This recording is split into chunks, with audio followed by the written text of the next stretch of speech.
ये argument God के existence का one of the strongest argument है और इस आर्ग्यूमेंट का नाम है कंटिंजेंसी आर्ग्यूमेंट। तो आइए इसे हम समझते हैं। तो इस आर्ग्यूमेंट का पहला प्रीमाइस है कि कंटिंजेंसी एग्जिस्ट। इसका मतलब ये है कि कुछ चीज़ें हैं जो हो भी सकती थी और नहीं भी हो सकती थी। फॉर एग्ज़ाम्पल हमारा सन हो भी सकता था और नहीं भी हो सकता था। लेकिन जो चीज़ें हैं उनका एग्जिस्टेंस किसी और चीज़ पे डिपेंड करता है। लेकिन यहाँ पे जो डिपेंडेंसी वर्ड है इसको हमें समझना पड़ेगा, क्योंकि कंटिंजेंसी आर्ग्यूमेंट टेम्पोरल डिपेंडेंसी यानी कि टाइम बेस्ड डिपेंडेंसी की बात नहीं करता। टाइम बेस्ड डिपेंडेंसी क्या होती है? जैसे आज मेरा एग्जिस्टेंस मेरे माँ बाप के मिलने पे डिपेंडेंट है, उनका एग्जिस्टेंस उनके माँ बाप के ऊपर डिपेंडेंट है और काउंटलेस सोशल और बायोलॉजिकल कंडीशंस पे उनका डिपेंडेंसी रहता है। और वो कंडीशंस पृथ्वी पे इवोल्यूशन पे डिपेंड करती है, इवोल्यूशन पृथ्वी पे डिपेंड करता है और ऐसे करते करते पृथ्वी, सन, गैलेक्सीज इन सब का डिपेंडेंस मैटर पे है, मैटर का dependence earlier expansion of universe और बिग बैंग पे है। तो ये टाइम बेस्ड डिपेंडेंसी होगी। लेकिन contingency argument time based dependency की बात नहीं करता, ये बात करता है dependency of the existence of something at this very right moment. किसी एक पल में किसी भी चीज़ के एग्जिस्टेंस का डिपेंडेंस जो है वही कंटीजेंसी आर्ग्यूमेंट उसी डिपेंडेंसी की बात करता है। इसको हम समझेंगे एग्जाम्पल से। जैसे सन है, सन का एग्जिस्टेंस डिपेंड करता है फ्यूजन रिएक्शन पे।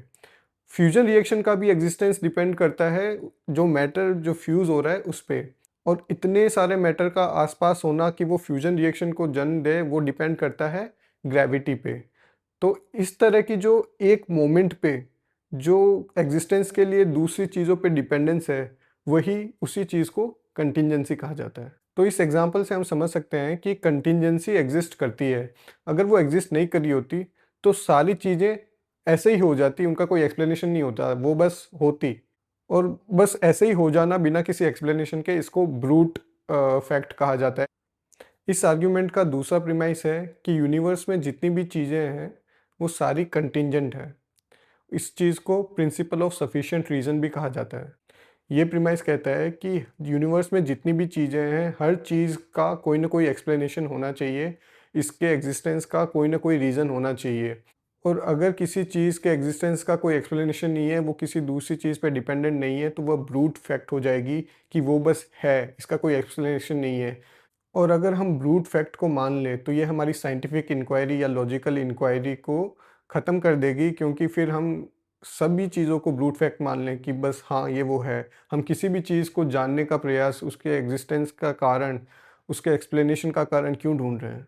इसका तीसरा प्रेमाइस है कि ये जो सीरीज है कंटीजेंट कॉजेज़ की, वो खुद को एक्सप्लेन नहीं कर पाएगी। फॉर एग्ज़ाम्पल ए डिपेंड करता है बी पे, बी डिपेंड करता है सी पे, सी डिपेंड करता है डी पे। ऐसे अगर हम इन्फाइनाइटली चली जाएँ तो इस सीरीज़ में हर मेंबर कंटीजेंट है, वह दूसरे मेंबर पे डिपेंडेंट है। लेकिन ये जो होल सीरीज़ है, सीरीज़ एज़ अ होल, वो भी कंटीजेंट ही रहेगी। इसको हम एक एग्ज़ाम्पल से समझ सकते हैं। फॉर एग्ज़ाम्पल एक सीरीज़ है इन्फाइनाइट मिरर्स की, और इस इनफाइनाइट सीरीज ऑफ मिरर में हर मिरर अपने से पिछले मिरर में जो भी दिख रहा है उस चीज़ को रिफ्लेक्ट कर रहा है नेक्स्ट मिरर पे। और हम अगर देखें कि हर मिरर में एक चेहरा दिखाई दे रहा है, तो चूंकि एक मिरर में ये चेहरा दिखाई दे रहा है क्योंकि उसके पिछले मिरर में भी ये चेहरा दिखाई दे रहा होगा। लेकिन ये जो मिरर की इनफाइनाइट सीरीज है वो क्या चेहरे को एक्सप्लेन कर पाएगी जो उस मिरर में दिख रहा है? और अगर मिरर्स में कोई चेहरा दिख भी नहीं रहा है तो ये जो इनफाइनाइट सीरीज ऑफ मिरर्स है ये क्या खुद को एक्सप्लेन कर पाएगी? या फिर अगर हम कंटीजेंट चीज़ों का एक होल सेट लें जिसमें एक सेट एलिमेंट के एग्जिस्टेंस का कारण भी उसी सेट में है, तो या तो इस सेट को इनफाइनाइट होना पड़ेगा, नहीं तो ये एक सर्कुलर पैराडॉक्स में फंस जाएगा।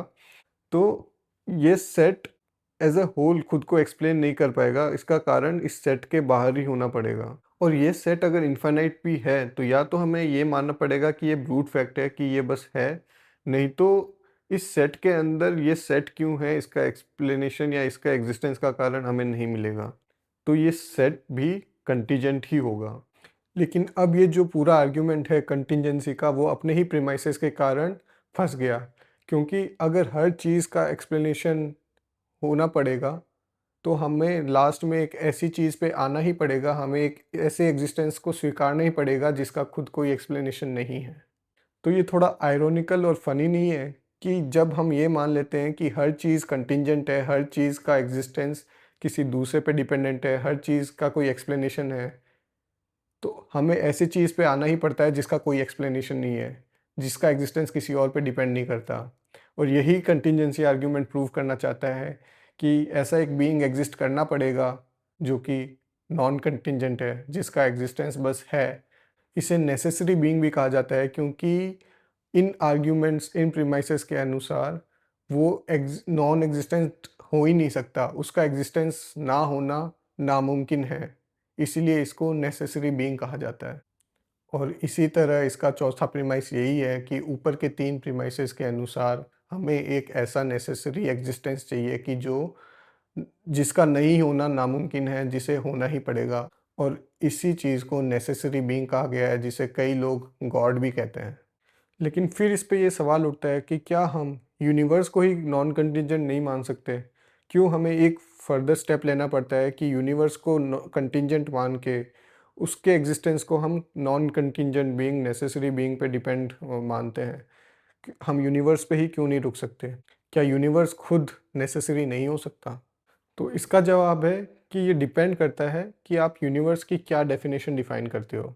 अगर आपके यूनिवर्स की डेफिनेशन है कि जो matter, energy, forces, space time, इनका जो कलेक्शन है वही यूनिवर्स है, तो यूनिवर्स फिर कंटिंजेंट ही होगा, क्योंकि कंटिंजेंट चीज़ों का कलेक्शन, जैसे कि हमने प्रीमाइस 3 में देखा था, उसको कंटिंजेंट ही माना जाएगा। वो खुद से खुद को एक्सप्लेन नहीं कर पाएगा। और अगर collection of contingent things non contingent है, तो ये ब्रूट फैक्ट हो जाएगा, जो कि हम ऑलरेडी रिजेक्ट कर चुके हैं कि हमें ब्रूट फैक्ट्स नहीं चाहिए। लेकिन अगर आपकी यूनिवर्स की डेफिनेशन में नॉन कंटिंजेंट बीइंग भी आता है, तो हाँ, ये यूनिवर्स नॉन कंटिंजेंट माना जाएगा। लेकिन इस पे फिर ये सवाल होता है कि चूंकि कंटिंजेंट चीज़ें वो है जिसके बारे में ये कहा जा सकता है कि ये हो भी सकती थी और नहीं भी हो सकती थी, तो क्या नेसेसरी बीइंग खुद एक कंटीजेंट थिंग नहीं हो गया कि वो हो भी सकता था और नहीं भी हो सकता था? उसके बारे में भी तो हम ये कह सकते हैं। तो इसका जवाब ये है कि अगर हम इन प्रीमाइसेस के थ्रू जाएँ, हम माने कि हर चीज़ कंटीजेंट है, तो हमें ऐसे चीज़ पे आना ही पड़ेगा, ऐसी चीज़ को एक्सेप्ट करना ही पड़ेगा कि जो नॉन कंटीजेंट है। है ना ये आयरनी? तो सो फार इन कंटीजेंसी आर्ग्यूमेंट्स के जो प्रीमाइसेस हैं, वो ऐसी चीज़ पे आ गए हैं कि जो नेसेसरी है। बट फिर भी इसे गॉड कहना क्या सही है? क्या इसे भगवान कहना सही है? क्योंकि ये कुछ और चीज़ भी हो सकती है। वो नेसेसरी बीइंग ना होके नेसेसरी थिंग हो सकता है, नेसेसरी सब्सटेंस हो सकता है। ये गॉड हो, इसकी क्या गारंटी है? तो उसके लिए चलिए, जो कंटीजेंसी आर्ग्यूमेंट से हमें गॉड मिला है, जो नेसेसरी बीइंग मिला है, उसकी प्रॉपर्टीज़ डिराइव करते हैं। तो पहली प्रॉपर्टी यही है कि ये खुद एग्जिस्टेंस है, इसका ना होना नामुमकिन होता। दूसरी इसकी प्रॉपर्टी है कि ये सेल्फ एक्सिस्टेंट है, इसकी एग्जिस्टेंस किसी और चीज़ पे डिपेंड नहीं करती। इसकी तीसरी प्रॉपर्टी ये है कि ये किन्हीं पार्ट से मिलकर नहीं बना हो सकता, ये होल है, इट इज़ होल। क्योंकि अगर ये कुछ पार्ट से मिलकर बना होता, तो इसकी डिपेंडेंसी उन पार्ट्स पे आ जाती और पार्ट्स फंडामेंटल हो जाते बजाय कि इसके खुद के। तो फिर वो खुद अल्टीमेट नहीं रहता, उसके जो पार्ट्स हैं वो अल्टीमेट हो जाते हैं।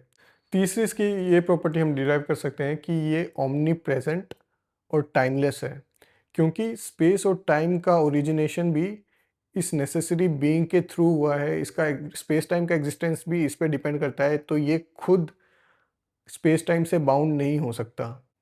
फिर क्या ये जो गॉड है, ये नेसेसरी बीइंग है, वो ओमनीपोटेंट हो सकता है, मतलब सर्वशक्तिशाली हो सकता है? तो यहाँ पे मैं पहले डिफाइन कर देना चाहता हूँ कि ओमनीपोटेंट या सर्वशक्तिशाली का मतलब क्या है। इसका मतलब ये नहीं है कि वो लॉजिकली कॉन्ट्राडिक्टरी चीज़ें कर सकता है। फॉर एग्जांपल, ऐसा ट्राइंगल जो कि सर्किल हो, या फिर ऐसा स्टोन बनाना जो कि खुद गॉड उठा ना पाए। तो ये लॉजिकली कॉन्ट्राडिक्टरी चीज़ें हैं, तो हम उन्हीं चीज़ों की बात करेंगे कि जो लॉजिकली पॉसिबल हो। सिंस जो भी चीज़ें क्रिएशन में हैं, उनका एग्जिस्टेंस नेसेसरी बीइंग से ही डिराइव किया हुआ है, उसी से आता है। तो उस सेंस में वो ओमनीपोटेंट है, क्योंकि जो चीज़ें अपना एग्जिस्टेंस नेसेसरी बीइंग से बोरो करती है, वो चीज़ें खुद उसको बाउंड नहीं कर पाएगी। तो इस सेंस में वो ओमनीपोटेंट है। लेकिन इस पे फिर ये सवाल बन सकता है कि जैसे एआई का एग्जिस्टेंस ह्यूमन रेस पे डिपेंड करता है और ऐसा फ्यूचर आ सकता है जिसमें एआई ह्यूमन से ज़्यादा कैपेबल हो, ह्यूमन से ज़्यादा शक्तिशाली हो और वो ह्यूमंस को खुद लिमिट कर दे। तो क्या ये नहीं हो सकता कि जो चीज़ें अपने एग्जिस्टेंस के लिए नेसेसरी बीइंग, नेसेसरी थिंग पे डिपेंडेंट है, वो उससे ज़्यादा शक्तिशाली हो जाए, वो उसको बाउंड कर ले? तो उस सेंस में क्या वो रियल में ओमनीपोटेंट हो सकता है? तो इसका जवाब यही है कि जो हमारे प्रीमाइसेस थे कंटिंजेंसी आर्ग्यूमेंट से, वो उसके ओमनीपोटेंट होने का पक्का प्रूफ, पक्का प्रमाण नहीं दे पाती। फिर क्या वो सर्वज्ञ है? तो चूंकि जो भी चीज़ें एग्जिस्टेंस में है, इवन नॉलेज, वो भी अपना एग्जिस्टेंस उसी नेसेसरी बीइंग से बोरो करती है। तो उस सेंस में ज्ञान भी अगर उसी से निकला है, वो टाइमलेस भी है, वो ओमनी प्रेजेंट भी है, तो उस सेंस में वो सर्वज्ञ भी है। और ये ज्ञान जो उसका है वो ऑब्जर्वेशन या फिर एनालिसिस से नहीं आता, ये ज्ञान खुद अपना एग्जिस्टेंस उसी उससे बोरो करता है।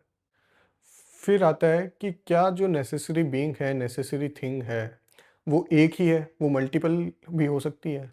तो इसके भी 2 तरीके हो सकते हैं कि मल्टीपल नेसेसरी बीइंग्स हो और वो आपस में डिफरेंट हो, और दूसरा तरीका ये है कि मल्टीपल नेसेसरी बीइंग हो और वो सारे आइडेंटिकल हो। तो पहली चीज़ क्यों नहीं हो सकती कि मल्टीपल नेसेसरी बीइंग हो लेकिन वो डिफरेंट हो? अगर 2 चीज़ें आपस में डिफरेंट है, तो उस जो डिफरेंस है उसका एग्जिस्टेंस कहाँ से आया? तो उनके बीच में जो डिफरेंस है उसकी उसके एग्जिस्टेंस का भी हमें एक्सप्लेनेशन चाहिए होगा, जो कि नेसेसरी बीइंग्स के अल्टीमेट होने को कॉन्ट्राडिक्ट करेगा। और जो दूसरा तरीका है जिसमें कि मल्टीपल नेसेसरी बीइंग्स हैं लेकिन वो सब आइडेंटिकल हैं, इसके लिए हमें प्रिंसिपल ऑफ सफिशिएंट रीज़न की डेफिनेशन पे वापस जाना पड़ेगा। क्या ये कहता है कि एग्जिस्टेंस दूसरी चीज़ पे डिपेंड करती है, या ये कहता है कि हर चीज़ का एक्सप्लेनेशन होना चाहिए? क्या ये एग्जिस्टेंस की डिपेंडेंसी की बात कर रही है या फिर ये हर चीज़ के एक्सप्लेनेशन की बात कर रही है? तो अगर ये एग्जिस्टेंस की डिपेंडेंसी की बात कर रही है, तो मल्टीपल नेसेसरी बीइंग हो सकते हैं जो कि सब आइडेंटिकल हो। लेकिन अगर ये एक्सप्लेनेशन पे जा रही है कि जो भी चीज़ है उसका एक्सप्लेनेशन होना चाहिए, तो मल्टीपल नेसेसरी बीइंग्स नहीं हो सकते, क्योंकि उनके मल्टीपल होने का एक्सप्लेनेशन हमें चाहिए। 1 2 नहीं होके 3 होने का एक्सप्लेनेशन चाहिए, 1 नहीं होके इनफाइनाइट होने का एक्सप्लेनेशन चाहिए। तो अगर पीएसआर जो कंटिंजेंसी आर्ग्यूमेंट में ये लेके चल रहा है कि सिर्फ एग्जिस्टेंस डिपेंडेंट है किसी और चीज़ पे, तो multiple identical non contingent being हो सकते हैं मेरे हिसाब से। लेकिन अगर ये हर चीज़ का एक्सप्लेनेशन दूसरी चीज़ पे डिपेंड मानता है, तो एक ही नेसेसरी बीइंग हो सकता है। फिर नेक्स्ट प्रॉपर्टी पे आते हैं कि क्या जो नेसेसरी बीइंग है, नेसेसरी थिंग है, वो चेंजेबल है, क्या उसमें चेंज आ सकता है? तो इसके जवाब में बोला जाता है कि चेंज होना एक टाइम की प्रॉपर्टी है, कि चेंज होने से पहले वो कुछ ऐसा था, उसके बाद कुछ चेंज हुआ, लेकिन जब टाइम ही अपना एग्जिस्टेंस नेसेसरी बीइंग से लेता है, तो नेसेसरी बीइंग खुद टाइम से बाउंड नहीं है, तो वो अनचेंजेबल होना चाहिए, उसमें कोई परिवर्तन नहीं आ सकता। और इसके साथ ही अगर हम पीएसआर की सेकंड डेफिनेशन को माने कि जो भी चीज़ है उसका कोई एक्सप्लेनेशन होना चाहिए, उसका कोई रीज़न होना चाहिए, तो इसका मतलब ये हुआ कि गॉड में या फिर जो नेसेसरी बीइंग है उसमें कोई चीज़ में कन्वर्ट होने का पोटेंशियल था, किसी चीज़ में बदलने का पोटेंशियल था, लेकिन वो पहले एक्चुअलाइज नहीं हुआ था। तो उस पोटेंशियल को हिडन रहने का, उसके एक्चुअलाइज नहीं होने का रीज़न क्या है? उसके एक्चुअलाइज होने का रीज़न क्या है? तो ये जो उसके चेंज होने की एक्सप्लेनेशन की डिमांड है, वही उसको कंटीजेंट बना देगी, तो वो नॉन कंटीजेंट नहीं रह पाएगा। तो इसलिए ये भी कहा जाता है कि जो नेसेसरी बीइंग है वो फुल्ली एक्चुअलाइज्ड है, उसमें ऐसी कोई भी चीज़ नहीं है कि जो पोटेंशियल है, इसलिए ये अनचेंजेबल है। और लेकिन जब अगर हम पीएसआर को बस एग्जिस्टेंशियल डिपेंडेंस के रूप में स्वीकार करें, तो हम कह सकते हैं कि टाइम जो एग्जिस्ट कर रहा है उसका यूज़ करके अपने आप में चेंजेस ला पाए। भले ही टाइम अपने एग्जिस्टेंस के लिए बीइंग पे डिपेंड करता हो, लेकिन बीइंग टाइम का तो यूज़ कर सकता है चेंज लाने के लिए। फिर इन सब पे एक और ये सवाल उठता है कि यूनिवर्स का एग्जिस्टेंस नेसेसरी बीइंग पे डिपेंड करता है, तो ऐसा भी हो सकता था कि यूनिवर्स एग्जिस्ट ना करे, बस खाली नेसेसरी बीइंग ही एग्जिस्ट करता। ये यूनिवर्स क्यों एग्जिस्ट करता है और ये ऐसा क्यों है? तो अगर ये non contingent being necessary being के हाथ में है कि यूनिवर्स बने, तो इसका मतलब ये है कि उसके मन में कोई इच्छा जागी होगी यूनिवर्स बनाने की।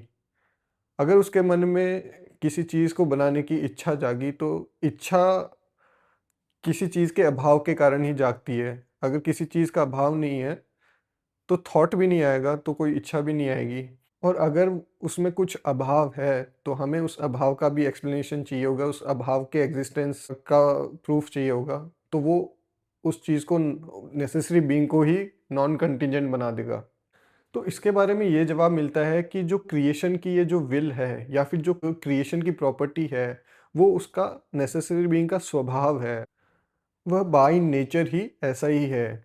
तो विल को रोकना, क्रिएशन को रोकना, यह अभाव को दिखाएगा, ना कि जो विल है अपने स्वभाव के अनुसार जो काम हो रहा है उसको एक्सप्लेन करना, वो अभाव को नहीं बताएगा। इस तरह का थोड़ा वर्ड प्ले यूज़ किया जाता है क्रिएशन को समझाने के लिए। लेकिन इस स्वभाव के कारण अब क्रिएशन नेसेसरी हो गया है। क्योंकि अगर नेसेसरी बीइंग है और क्रिएशन उसका स्वभाव है, तो यूनिवर्स को भी नेसेसरीली होना ही पड़ेगा। तो यूनिवर्स नेसेसरी हो गया। यूनिवर्स अपने आप में एक नेसेसरी बीइंग हो गया कि उसको होना ही पड़ेगा। तो फिर हमें उसके एक स्टेप ऊपर नेसेसरी बीइंग की क्या आवश्यकता पड़ गई? अगर नेसेसरी बीइंग है, तो यूनिवर्स भी नेसेसरीली होगा ही। तो यूनिवर्स भी नॉन कंटीजेंट हो गया। और क्या इससे गॉड खुद लिमिटेड नहीं हो गया कि वो क्रिएशन को रोक नहीं सकता? तो क्या ये लिमिटेशन नहीं है नेसेसरी बीइंग या फिर गॉड की? तो इसके बारे में कहा जाता है कि अपने स्वभाव को एक्सप्रेस करना ही नेचुरल है। और इस सब के बाद फिर एक और सवाल ये उठता है कि अगर गॉड टाइमलेस है, तो उसे उसे उसे इस यूनिवर्स की सारी पिक्चर मालूम होगी शुरू से लेके अंत तक, या अंत है भी नहीं तो उसे हर पल में जो हो रहा है, जो होगा, उस सब की नॉलेज होगी। तो क्या फ्री विल एग्जिस्ट करती है? तो इसका सीधा-साधा जवाब ये है कि भले ही गॉड खुद टाइम से बाउंड नहीं है, उसे पिक्चर एज़ अ होल पता है, लेकिन आप टाइम से बाउंड हो, तो जो इफ़ेक्ट आपने कॉज़ किए हैं, वो अपनी फ्री विल से ही करोगे, उसके कर्ता आप ही होगे। लेकिन इसमें ये अज़म्पशन मान के चल रहे हैं कि गॉड एक बीइंग है, एक थिंग नहीं है। और उसके बाद ये सवाल उठता है, तो फिर क्या मोरालिटी हम कंटीजेंसी आर्ग्यूमेंट से डिराइव कर सकते हैं? क्या मोरालिटी एग्जिस्ट करती है? तो इसका जवाब ये है कि इन आर्ग्यूमेंट से हम मोरालिटी को डिराइव नहीं कर पाएंगे। फिर हम ये भी पूछ सकते हैं कि फिर ये गॉड किस तरह का गॉड है? क्या ये यूनिवर्स का फर्स्ट कॉज और इसको हर पल सस्टेन करने वाला नेसेसरी बीइंग है, या फिर ये इंटरवीन भी करता है? अगर वो इंटरवीन करता है, तो पहली बात ये है कि ये इंटरवीन करना एक टाइम बाउंड प्रोसेस है। दूसरा, इसके लिए विल चाहिए, एक्शन चाहिए। और विल या एक्शन होना किसी अभाव को, किसी चीज़ के एब्सेंस को रिप्रेजेंट करेगा। उस एब्सेंस का रीज़न, उस विल का रीज़न या तो उसे खुद ही होना पड़ेगा, गॉड को। और अगर वो खुद नहीं है, उसके अंदर की कोई इंटरनल प्रोसेस है, तो फिर ये इसको इंटेलिजेंट बीइंग बना देगी। तो इसका रिज़ल्ट ये होगा कि जो हम प्रेयर करते हैं, जो हम दुआएँ करते हैं, वो कोई काम की नहीं रहेगी, क्योंकि गॉड इंटरवीनिंग नहीं हो पाएगा। तो इस पूरे डिस्कशन से यह निष्कर्ष निकलता है कि या तो हम ब्रूट फैक्ट्स को मान लें, जैसे कि कई इंडियन फिलोसॉफीज़ ने माने हैं, जैसे कि जैनिज़्म ने द्रव्य को ब्रूट फैक्ट्स माना है, सांख्य ने पुरुष और प्रकृति को एज अ ब्रूट फैक्ट माना है, बुद्धिज़्म ने जैसे धम्म को एज अ ब्रूट फैक्ट माना है, या फिर हम ये मान के चले कि हर चीज़ का एक्सप्लेनेशन होना चाहिए, लेकिन इसको मानने पे हमें एक ऐसी चीज़ की ज़रूरत पड़ेगी जिसका कोई एक्सप्लेनेशन ना हो, जो कि नेसेसरी बीइंग है। और इंडियन फ़िलॉसफ़ी में अद्वैत एक ऐसी फ़िलॉसफ़ी है जो इसी ढांचे पे काम करती है। उसमें भी जो ब्रह्म का कॉन्सेप्ट है, वो नेसेसरी बीइंग से बहुत ज़्यादा मिलता-जुलता है। तो दोस्तों, होपफुली आपको ये वीडियो पसंद आई होगी। अगर आपको इस वीडियो के बारे में कोई क्वेश्चन है, आपके मन में कोई और पैराडॉक्सेस है, या कोई और या फिर कोई क्रिटिसिज्म है, तो प्लीज़ कमेंट्स में मेंशन कीजिए, ताकि मैं भी उनके बारे में और रिसर्च करके और समझ पाऊँ। थैंक यू, धन्यवाद।